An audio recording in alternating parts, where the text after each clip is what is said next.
A wealth of folkloric material has been collected and preserved from our past, but folklore also continues to thrive in our technological and urban society. For some examples of this, I talked to Bill Scott, a writer, poet and collector from Queensland.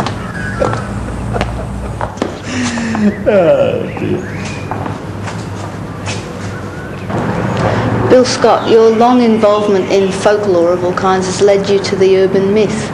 Can you tell us a couple of examples of those? I'll give you a good horror one. There's lots of horror ones.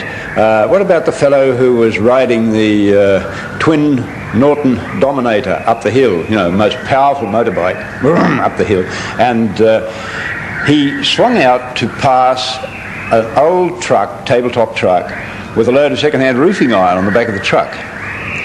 And so he dropped it into second, revved the motor, and started to pass the truck at high speed, and just as he did so, a gust of wind lifted one of the sheets of iron off the back of the truck, which totally severed the rider's head, but such was his balance and skill that his headless body continued riding with the motorcycle up the hill. As he went past the cabin of the truck, the driver looked out and saw a headless body go past riding a Norton Dominator motorbike, and so he had a heart attack and died too.